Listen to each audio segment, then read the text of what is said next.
armies that went to war in August 1914, none was so well equipped with artillery as was the German. German army doctrine at the time envisaged artillery playing a fundamental role in breaking the enemy's line. The German artillery arm was to remain forcefully impressive throughout the conflict, introducing many new designs during its course. The strength of the German artillery arm was seen at Verdun and in the opening barrages of the spring offensives of 1918. This effectiveness was not lost on the Entente powers who, in June 1919, in the Treaty of Versailles, moved to drastically reduce the artillery of the new truncated Reichswehr of 100,000 men. The Allies moved to constrain the ability of the Krupp and Rheinmetall combines to produce new guns, severely limiting the caliber and number they could produce. Krupp was restricted to calibers above 17 centimeters and Rheinmetall to below that figure. As with other forbidden research on new weapons, these companies shifted their design teams abroad to undertake such work in secret.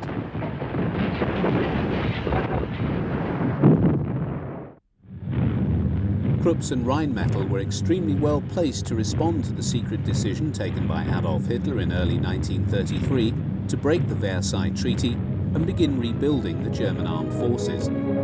The ambitions of Germany's new leader required a massive expansion in the types of guns and in the quantity of artillery needed. While many of the artillery types that were to see service throughout the war were already designed and in the process of being placed into production, the design teams in both companies now turned their fertile minds to addressing new challenges. Contracts were placed in rapid order by the government for a whole gamut of artillery types, ranging from the small infantry gun right through to the heavy rail guns. Contracts were also let to other companies to produce shells and manufacture the explosives and propellant charges for them. Other matters of related concern to the development of an expanded artillery arm were the production of new prime movers. 1, 3, 5, 8, 12 and 18-ton half-tracks, all of which would play their role in towing the new guns for the army. The army had determined to standardise on a few basic calibers quite early on in the 30s. By the middle of the decade, the 75mm infantry gun, SIG-33, 105mm field howitzer and the 150mm heavy howitzer, flak and 37mm anti-tank guns were already in large-scale production and finding their way in ever-increasing numbers to the Wehrmacht. Krupps were also producing very heavy guns to support the Navy's building program. Many for warships that were never built because of the onset of the war would find their way into the Army's control in due course. Small wonder that unemployment rapidly dropped in Germany following the massive investment by the state in the rearmament program.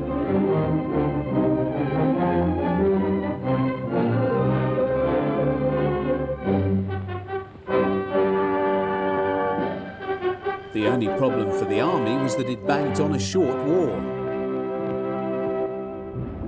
Once Hitler publicly renounced the Treaty of Versailles and announced the rebuilding of Germany's armed forces, he could not resist flaunting their growing power in public displays designed to both awe and intimidate. Pride of place in these displays went to the big guns whose size made them very potent symbols of the growing might of the Wehrmacht. Within a short time, these same weapons would be pounding armies and cities from the deserts of North Africa to the cold and desperate snowy wastes of northern Russia. These were not artillery pieces designed for show, they were meant for war.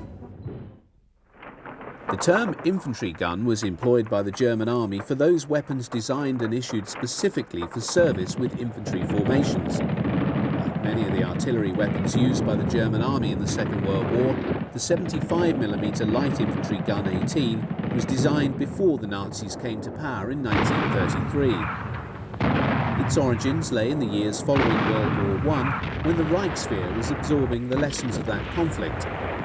One of these was that infantry needed a light artillery piece to move forward in their advance to give them close support when dealing with enemy defences. This weapon was first issued in 1927 and was still seeing widespread service in 1945, even though by that date it was being supplanted by heavy mortars in infantry units.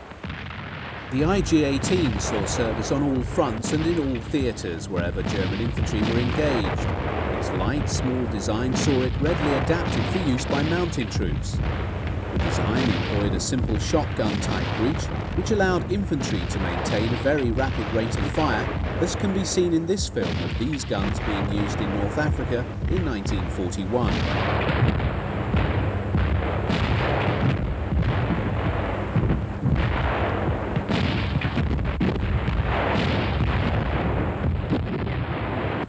The barrel had an elevation from -10 degrees through to +75 degrees. At its most extreme elevation, the IG-18 could deliver effective plunging fire. Maximum range depended on ammunition type, but it was possible for it to shoot out to a maximum of 3,880 yards. The gun was pulled either by horse or towed by light trucks or one-ton half-tracks.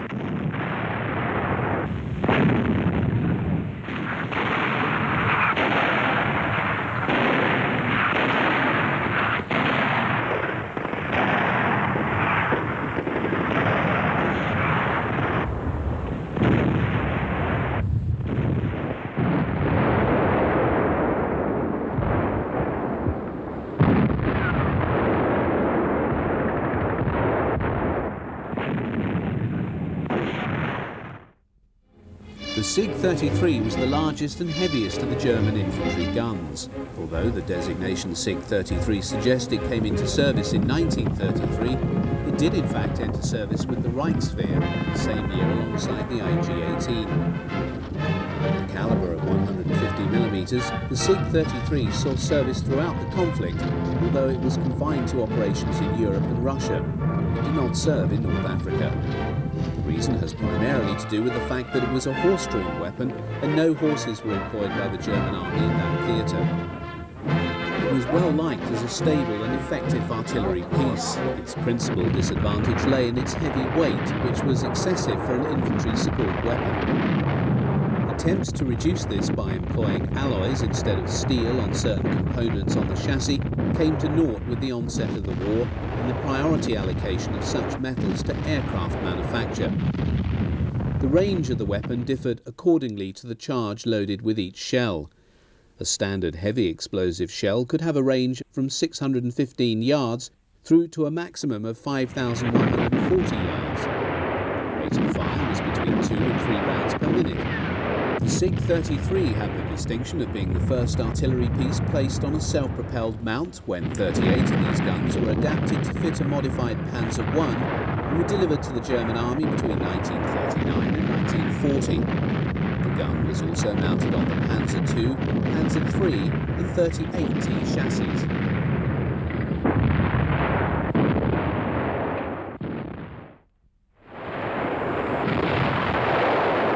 Seeing service in all theatres and on fronts where the German army served, the 105mm light field howitzer 18 was the standard artillery equipment at divisional level.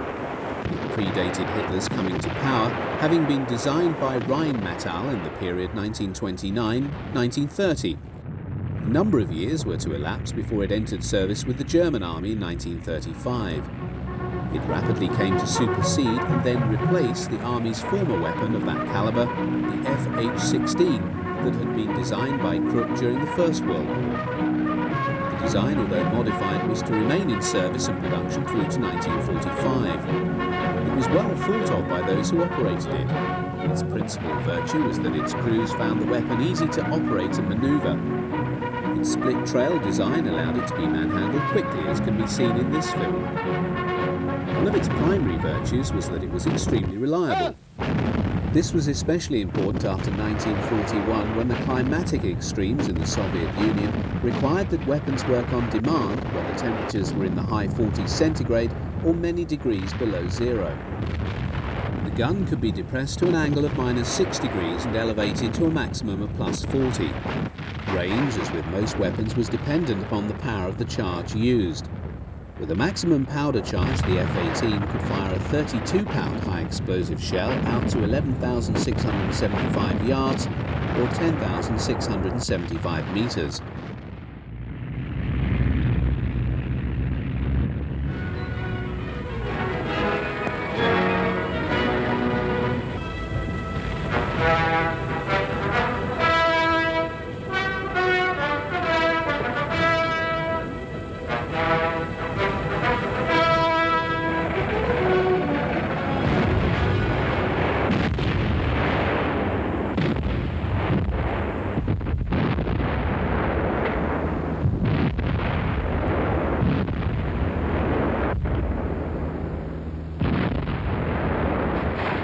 Here in North Africa, FH-18s are being employed in the anti-tank role, for which they were equipped with a special shell. The original 10cm Panzer Granate shell was later replaced by the more effective 10cm Panzer Granate red shell. Either could reach a maximum range of 1,640 yards and penetrate the frontal armour of many Allied tanks.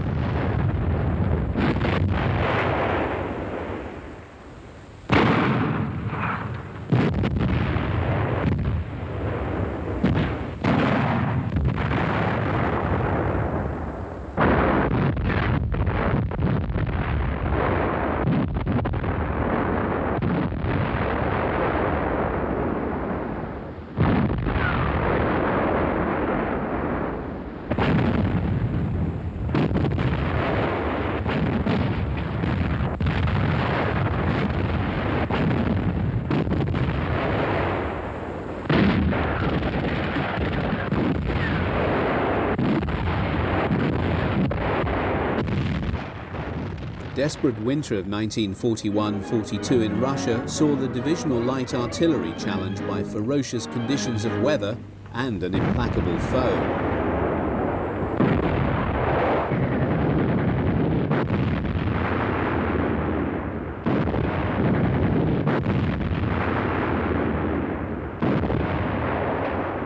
Having been caught by the Soviet winter, which in 1941 was the worst for some 50 years, artillery crews had to contend with bitter cold. Lacking proper winter clothing and wearing only their greatcoats, these 105mm gun crews had to load and fire their guns day after day.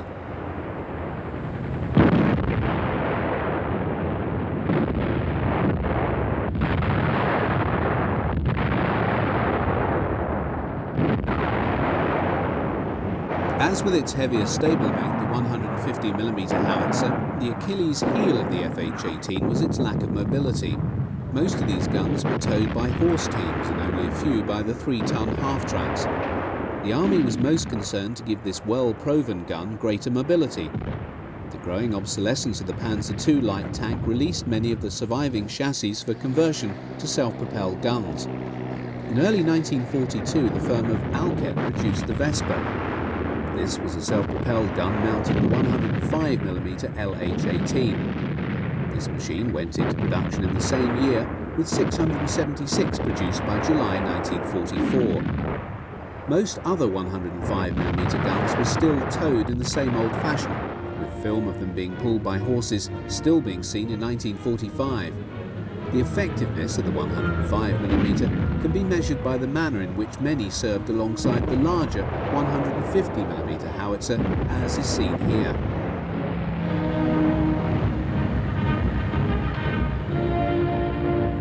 Artillery proved especially important in the savage winter of 1941-42. The Germans held on to villages to gain shelter from the terrible cold, while Soviet assaults were directed to destroy any building in which the Germans could find such cover. German artillery, however, proved highly effective in destroying these Russian assaults.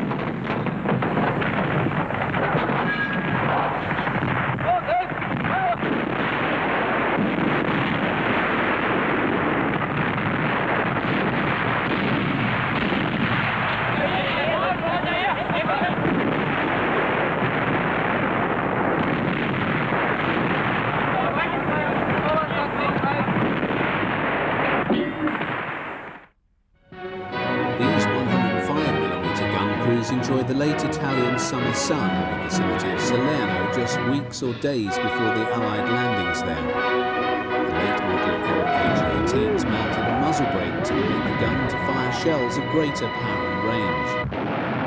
105mm batteries were employed in ever heavier firefights between the midsummer of 1943 and war's end on the Eastern Front. Desperate attempts by the Germans to hold back the ever-growing Soviet offensive tide saw them in continual use from the Ukraine through to the outskirts of Leningrad. By late 1944, the Germans had been pushed back into Poland and East Prussia. The 105mm light howitzer saw service literally up to war's end. The backbone of the German medium artillery formations throughout the war was the 15cm Schwer field howitzer, or SFH-18. It was developed and produced in parallel with the heavy 10-centimetre cannon, which employed the same carriage but is distinguishable by its shorter barrel. Both weapons were developed by Wehrmacht and Krupp in the late 1920s for the Reichswehr and entered service in the period 1933-34. However, the army became rapidly disillusioned with the 10-centimetre weapon and focused upon the 15-centimetre calibre, which saw service throughout the war. Another version of the same calibre, known as the FH-36, was ordered by the army as early as 1935. This was distinguished by being lighter, as it used alloys in the place of steel in some parts of the carriage. The distinguishing feature of this model is the muzzle brake. With the onset of war and the allocation of most metal alloys to aircraft manufacture, the production of the FH-36 was limited and discontinued in 1942. The 15-centimetre SFH-18 is seen in almost all films shot of the German army at war, from the first to the last days of the conflict. It was transported by horse and also moved in the advanced echelons of the army by being towed behind an 8-ton half-track. These seen in action here are involved in the first months of Operation Barbarossa.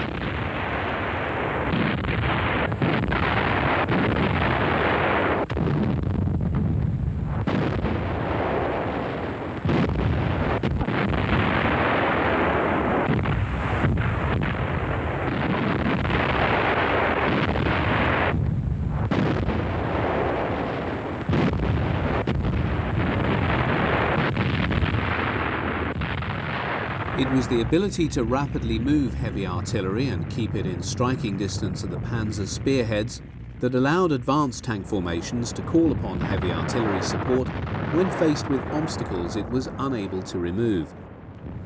Having such weapons close to the moving front was also discovered to be psychologically most effective. The performance of this 15-centimetre gun was, as always, dependent upon the charge and shell type.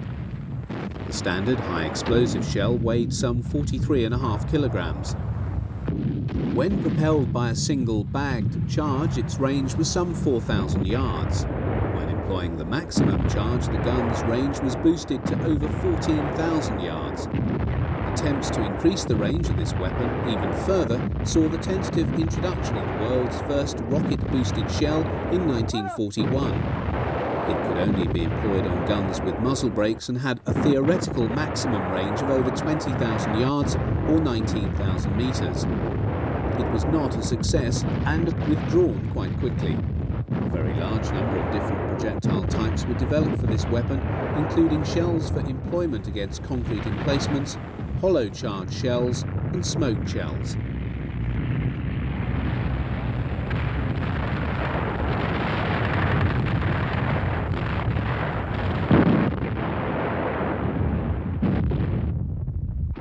The German artillery arm suffered exceptionally heavy losses in the years 1941-42 during the course of the campaign in Russia.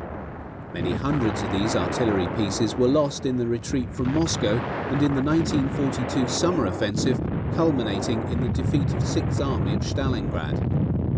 By the time of the Battle of Kursk in July 1943, the artillery arm was less well placed than the tank arm. Indeed, air power had to substitute for the lack of large numbers of German heavy artillery in this battle.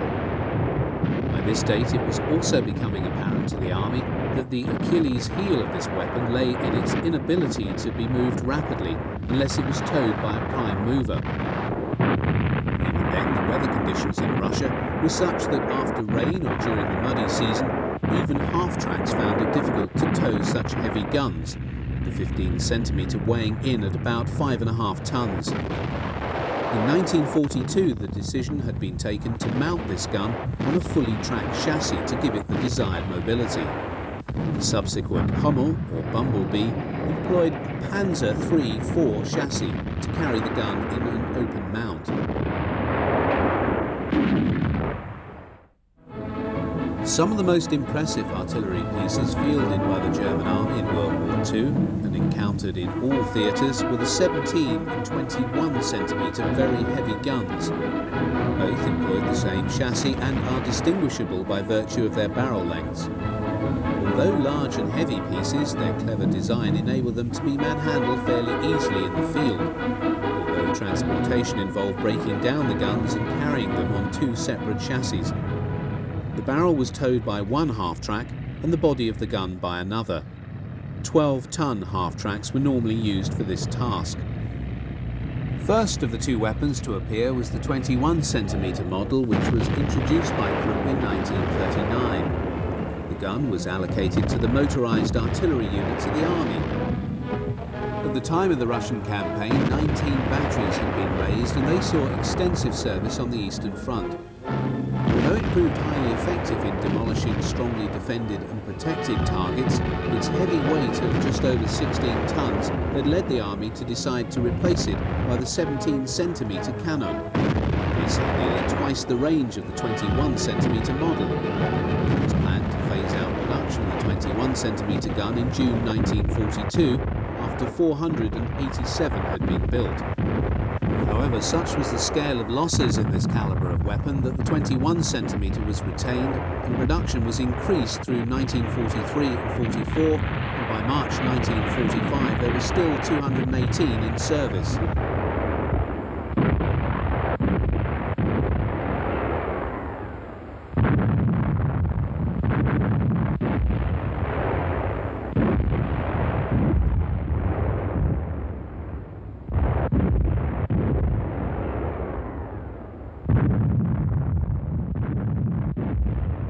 The 21-centimetre model had an elevation of between 0 and 70 degrees and a maximum range of over 16,000 metres.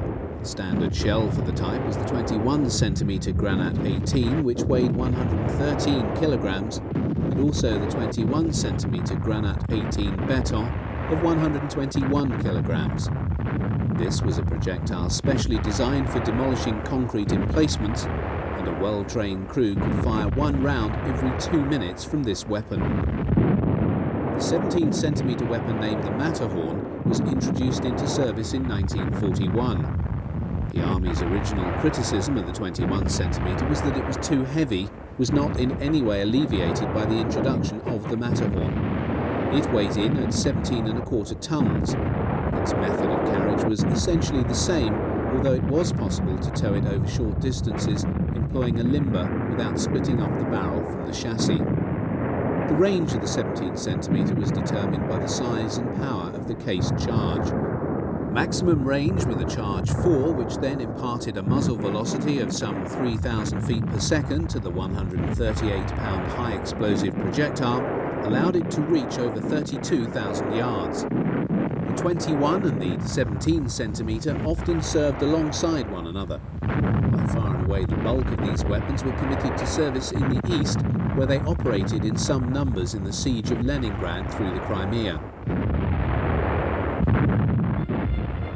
Although associated with the Great War, artillery spotting balloons operated in the quieter sectors of the Eastern Front. This was possible because the Soviet Air Force was not so prominent in the skies over Russia, so the balloons could be used without fear of being shot down. Employing information radio down from the balloon, coordinates are worked out and fed to the gun team.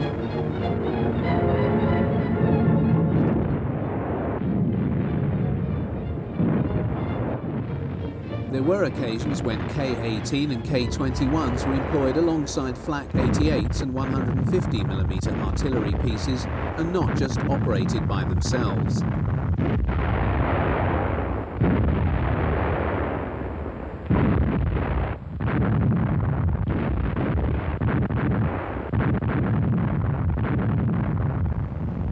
Dating from the autumn of 1943, this sequence shows a 21-centimetre Mirza operating alongside 150mm heavy artillery, 105mm medium guns and Flak 88s in the Dnieper Bend in southern Russia. Fire support is provided by the artillery as Panzers and SPWs prepare to advance against Soviet armour in the distance. In these circumstances, the power of the 21-centimetre gun could match the range of the 88s and bring down an especially heavy weight of fire on the enemy. However, the artillery pieces themselves are in need of protection from Soviet ground attack aircraft. One of the more remarkable German heavy artillery designs was the 24-centimetre Cannon III, also nicknamed the Petersdorf. Designed and built between 1935 and 1938, it was a most advanced and modern design. However, its Achilles heel lay in its weight. At 83 tons, it needed to be transported in no fewer than 6 separate loads. Although the designers had taken great care to allow it to be assembled easily, it still needed no fewer than 25 men and 1.5 hours to get the gun assembled for firing. The army decided that the investment in such a weapon could not be justified. Seeing service throughout the war as one of the primary anti-aircraft weapons of the Wehrmacht was the 20mm Flugabwehrkanone 30 and 38. The latter weapon, a development of the earlier model, served either in a single barrel or feeling form, that is, 4 guns brought together and operated as one weapon.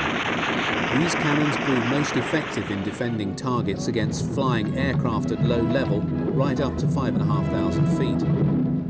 With a full 360-degree rapid traverse when placed on the ground and 40 degrees when used in its wheel carriage, the weapon's elevation from -12 to +90 degrees permitted a very rapid tracking of targets. Such was the versatility of this weapon that it was also extensively employed in the ground role, where its high rate of fire of up to 280 rounds per minute on a cycling setting, in the case of the Flak 30, provided ground troops with a highly effective close support weapon. It was also mounted on 1-ton half-tracks and used by the Kriegsmarine in either single-barreled or feeling form.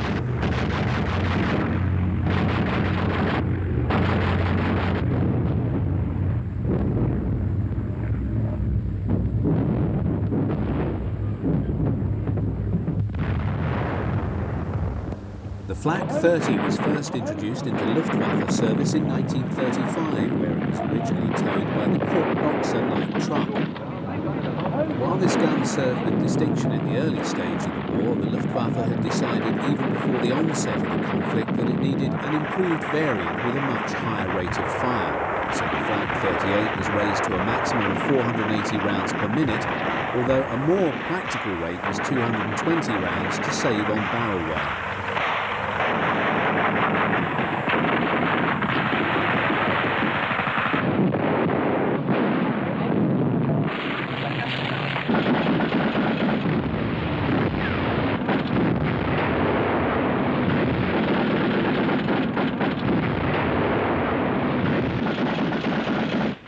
The Flak 38 was basically a redesign of the earlier weapon and first came into service in early 1940 in time for the Western Campaign, where it saw action alongside the Flak 30, defending the bridges over the River Meuse being attacked by the Armée de l'Air and Royal Air Force. The Flak 30 served alongside the 38 through to the mid-war period, but had all but disappeared by the later phase of the conflict. The Flak 38 saw extensive service right to the end of the war.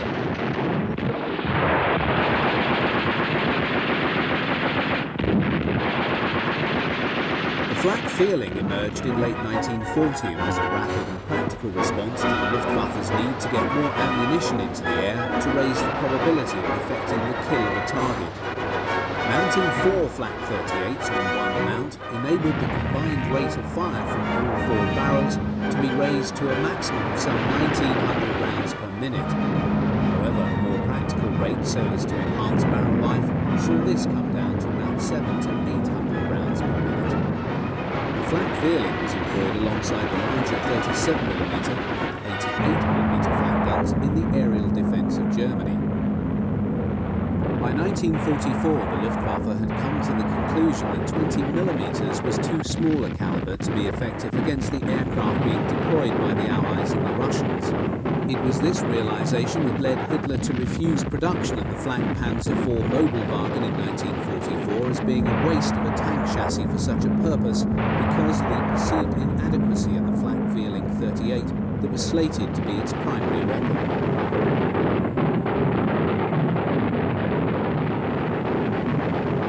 The Flak Feeling was an extremely versatile weapon and was also extensively employed in the ground role. When employing armor-piercing ammunition, it could defeat soft skins, armoured cars and thinly armoured light tanks. The flak Vierling was also mounted on trucks and on the 8-ton half-track. The Kriegsmarine also extensively employed the weapon on its warships.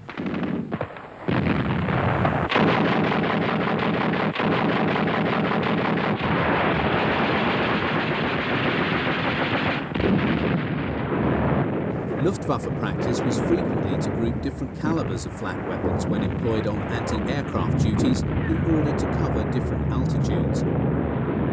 United States Army Air Force P-38 Lightnings and P-47 Thunderbolts engaged on ground attack missions are seen here being fired upon by single-barreled 20mm cannons, flak Vierlings and a number of 37mm flak Abwehr cannon. By this stage of the war, the Luftwaffe was beginning to concentrate on the 37mm as its smallest flak weapon, deeming the 20mm no longer up to the task. Examples of the 37mm flak weapon and its different variants is not at all common in film of this period. The caliber first entered service in 1935 and appeared in a number of different variants by war's end. The original flak 18 was quickly replaced by the flak 36 and 37, which was the most common variant used in action. As with the 20mm weapon, the 37mm was used extensively in the ground role, being equipped with an armour-piercing shell for that purpose. The 88mm flak gun and its different variants was the most famous of all artillery pieces employed by the Wehrmacht in the Second World War. Indeed, it was, in all probability, the most famous, if not infamous, artillery piece of the entire conflict. While this reputation was certainly cultivated by very assiduous propaganda, it is nevertheless the case that it was an exceptionally versatile weapon, being employed in the anti-aircraft, anti-tank role, and as conventional artillery with equal ability. Its reputation amongst Germany's enemies was notorious. There is a famous story originally published in the US Stars and Stripes which dates from the fall of Tunisia in 1943 and shows a US intelligence officer interrogating German prisoners. He assures a GI standing near and observing the process, "Don't worry, if I find the one what invented the 88, I'll let you know." It was the mounting of this weapon in its modified and developed forms that made the Tiger I and Tiger II tanks Nashorn tank destroyers such formidable armoured fighting vehicles. It was Goering's abiding faith in the effectiveness of the 88 in the anti-aircraft role that led him to claim that no enemy aircraft would ever penetrate the airspace of the Reich. Although effective in this role, it is clear that the 88mm was actually no better than its Allied contemporaries, such as the British 3.7-inch anti-aircraft gun, which had a better performance in ceiling, weight of shell and also ground range. It was in the Western Desert that the 88 began to acquire its fearsome reputation in the anti-tank role. Its first appearance in this theatre was noted outside of Tobruk in April 1941. Towed by an 8-ton half-track, the 88 was frequently employed in the anti-tank role while still on its wheeled cruciform chassis. Its principal disadvantage then lay in its height, which was some 6 feet 10 inches. In the desert, its greatest effectiveness in the anti-tank role came when its crews had time to dig gun pits. Whilst these had to be large, the gun then became, in the words of a British report, extremely difficult to detect at 1,000 yards range. The fortuitous decision to equip the 88mm with armour-piercing ammunition and optical direct first sights dates back to the time of the Spanish Civil War. The initial model of the 88, the Flak 18, was tested in action for the first time. The primary armour-piercing shell contained a small charge to explode after penetration. Armour plate up to 108mm thick could be penetrated at up to 1,100 yards. The gun's ability to penetrate armour of such thickness and at such a range not only made any British tank in the desert vulnerable, it made the 88mm the only weapon easily able to deal with the formidable new T-34 and KV series of heavy tanks when encountered in Russia in 1941.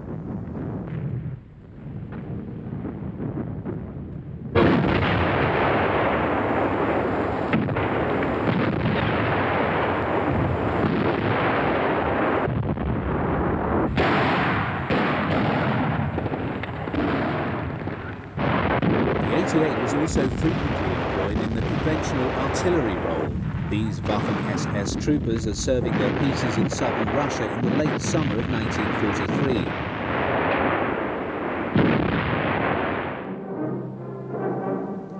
Albert Speer, Hitler's industrial minister, was later to claim that the sheer quantity of resources retained in Germany to defend it from the US and British bomber offensive constituted the Second Front a long time before the Allied landings in France. Indeed, by the autumn 1943, the need to protect the cities of Germany had seen an extremely large concentration of anti-aircraft weapons, which could have been better employed on the battlefields in Russia and elsewhere. By October 1943, no fewer than 23 heavy batteries, amounting to some 130 88mm guns, were ringing the city of Schweinfurt. By war's end, no fewer than 30 anti-aircraft divisions were protecting Germany.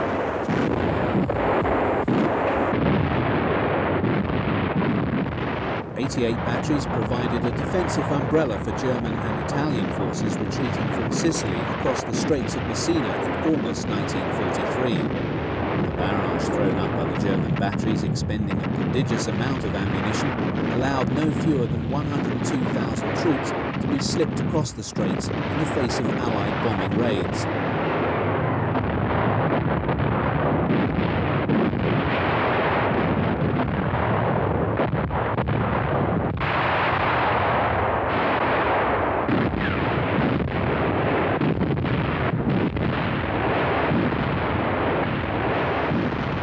Encountered the 88 throughout the Italian campaign.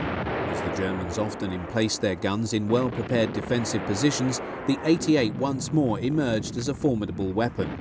From Salerno through to Cassino, the Germans used their 88s to delay the Allied advance. It was in the fighting around the Great Monastery in early 1944 that film of 88 shooting at Allied Sherman tanks was taken.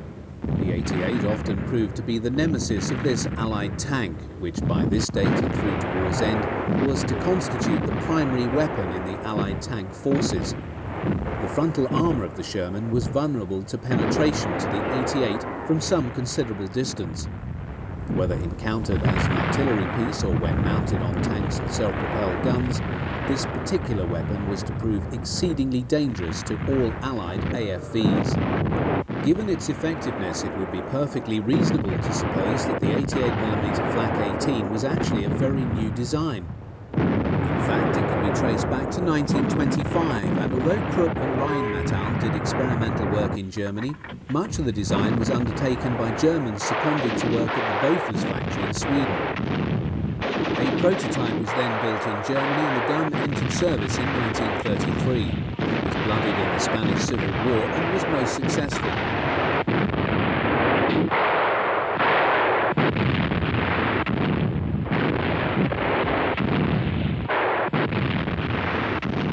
In this sequence, 88mm Flak 36 provide air cover to German ground forces in western Russia in 1944. By that period, the Soviets had local air superiority wherever the Red Air Force chose to fly, so the provision of large numbers of flak weapons of different calibers became essential for the Germans. The ground forces here are under attack by Ilyushin II Sturmovix. Although German forces had been driven from the Caucasus following their failed attempt to secure the oil fields there in the 1942 summer campaign, Hitler had insisted on retaining a large bridgehead in the Kuban Peninsula. When the military situation improved, he intended to make a second attempt to secure this vital economic resource. Until that time, the Kuban bridgehead, known as the Gotenkopf or Goat's Head position, had to be constantly resupplied across the Kerch Straits. This arterial route was naturally a prime target for the Soviet Air Force. In consequence, the Germans had ringed the port on the Kuban side with extremely dense, light and heavy flak defences, and it is these that are seen in action here.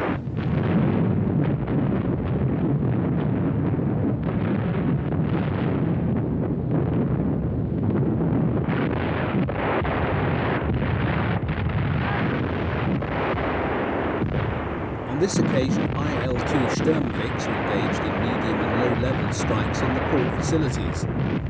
20mm and 88mm flak guns provide a heavy barrage which takes its toll on a number of the Soviet aircraft.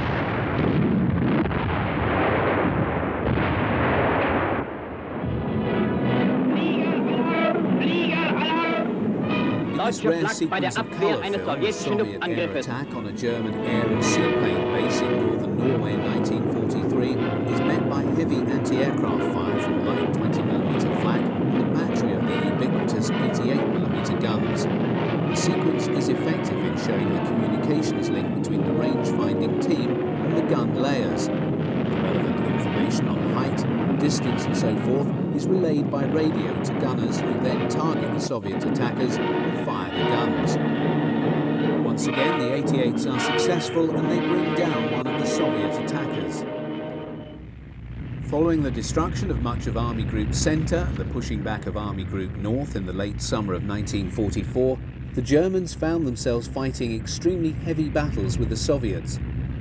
In this excellent sequence showing 88mm flaks operating in the anti-tank role with support from light flak, oncoming Soviet armour is targeted.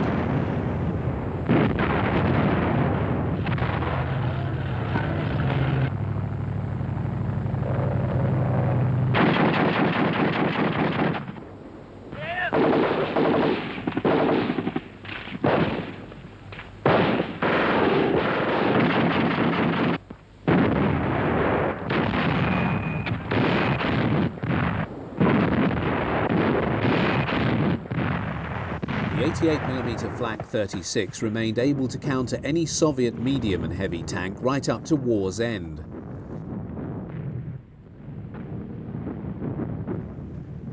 In the face of almost total Allied air supremacy over the Normandy battlefield, from June through to August 1944, the Luftwaffe could only give succour to the German army by the employment of extremely large numbers of flak batteries.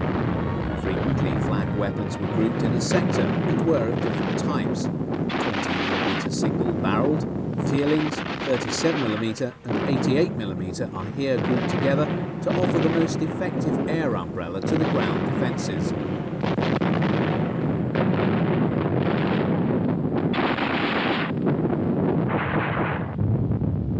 Such were the vast numbers of Allied aircraft that even flak in such concentrations could do little to dent the Allied ability to target German ground forces. Nevertheless, Allied losses were not light, and the German guns brought down many aircraft. Camouflage was mandatory, for Allied ground attack aircraft themselves targeted the flak guns, and as these were unable to move in daylight, were thus vulnerable to bombing. Seen here is a graphic illustration of the effectiveness of flak in dealing with slow-moving four-engined aircraft operating without fighter escort and at low level. RAF Sterlings are seen engaged in resupply flights to surrounded British paratroops in and around the bridge at Arnhem. Because of the contracting defensive perimeters, they need to fly very low over the target area in order to try and ensure their supplies reach the trapped British paras. As such, they're sitting ducks.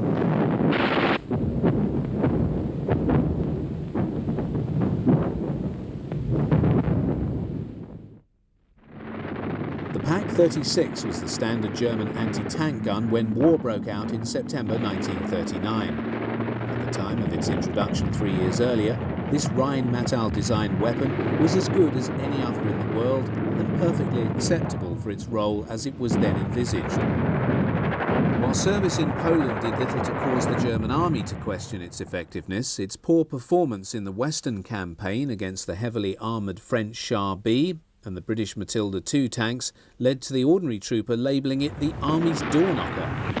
It was extremely disconcerting for the crews of the Pak-36 to observe the shell from the Army's standard anti-tank gun simply bounce off the heavy armour of these machines. This was compounded by a repeat experience when in June 1941 the Germans first encountered the Soviet T-34 and KV-1.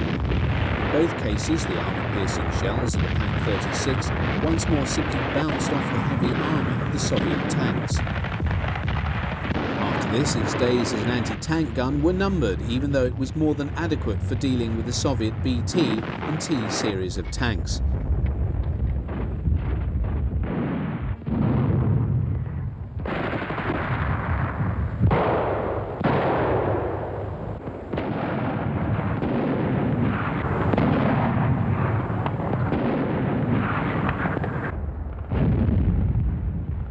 Pak 36 remained in service for many years, often being employed by infantry as a light artillery piece. Installation of an anti-tank grenade also extended its usefulness.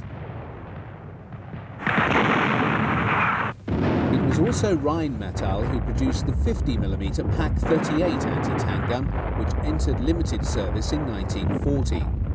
A number were on hand for the onset of the Russian campaign, where even they had difficulty coping with the new Soviet tanks. The Pak 38 was a well-designed weapon and served alongside its heavier stablemate, the Pak 40, until war's end. The most commonly encountered and effective purpose-designed German anti-tank gun encountered on all fronts from late 1941 onwards was the 75mm Pak 40. Although both Krupp and Rheinmetall responded to the Army's contract, it was the latter's weapon that became the mainstay of the anti-tank arm.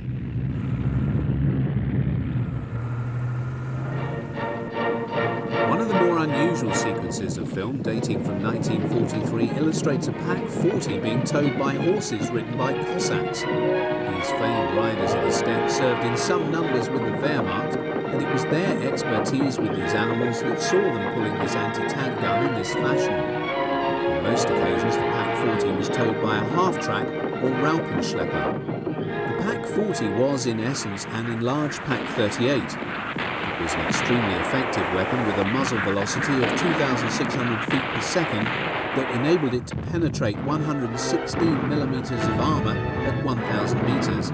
It was the answer German anti-tank gunners needed on the Eastern Front, with the T-34 and KV series proving vulnerable to the type. It was found mounted on a number of self-propelled guns and also employed as a light artillery piece.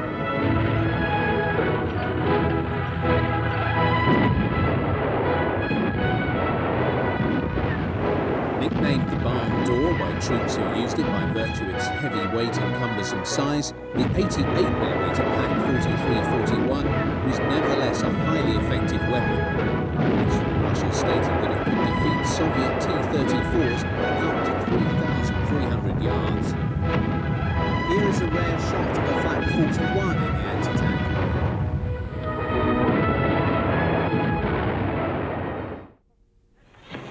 With the beginning of rearmament in Germany in 1933, interest was revived in railguns.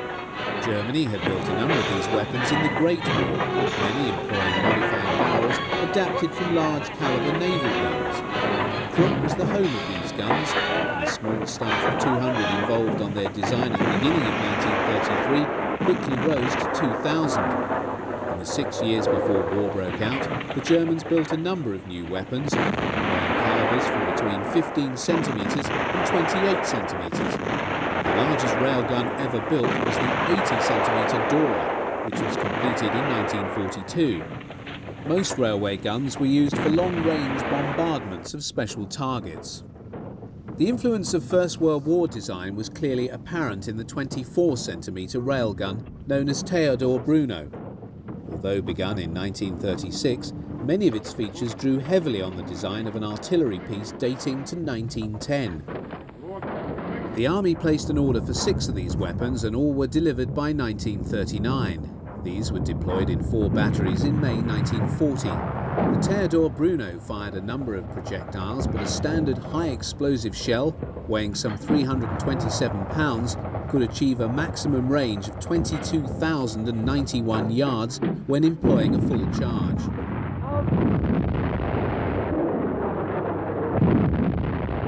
Field Marshal Albert Kesselring, commander of German forces in Italy, observes the fall of shot of the 28cm cannon known as Leopold, and immortalised by the Allies within the Anzio bridgehead as Anzio Annie. More properly designated the 28cm K5E, this weapon is generally regarded as one of the finest railway guns ever built. Design of this new type began in 1934, with the first entering service in 1936. Such was the effectiveness of the type that it was retained in very low volume production through to 1945, by which time Krupp had built 28, although the complete order was for 30. By May 1940 there were 8 24cm guns in service, and these were deployed in 8 batteries. This calibre of weapon was eventually to comprise almost half of all the German railguns.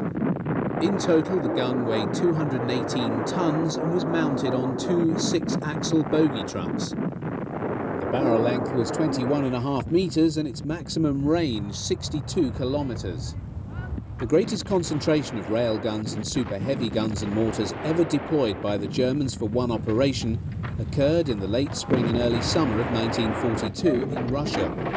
They were brought out especially from Germany to pulverise the defences of the Soviet Black Sea fortress of Sevastopol in the Crimea. The largest of the railguns brought in for the task was the gigantic 80cm Dora. Weighing in at a modest 1,350 tons, it saw its only service at Sevastopol and later at Warsaw in 1944.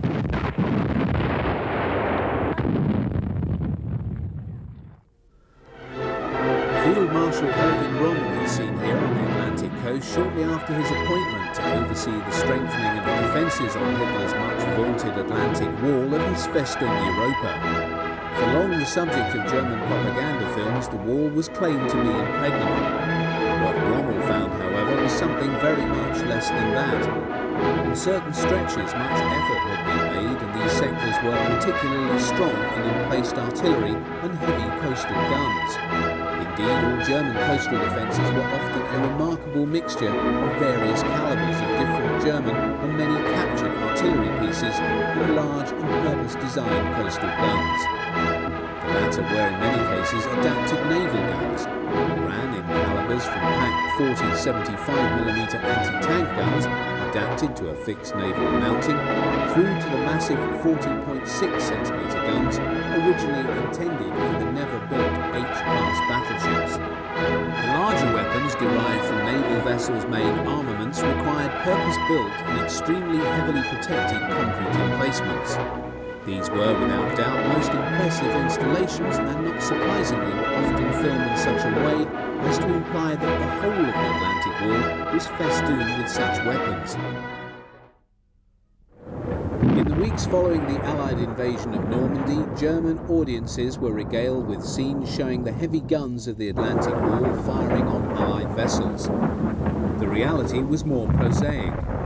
Having landed where the Germans did not expect, the guns never got the chance to fire in anger. The images seen here of Allied vessels being sunk are simply the creation of the propagandist's mind.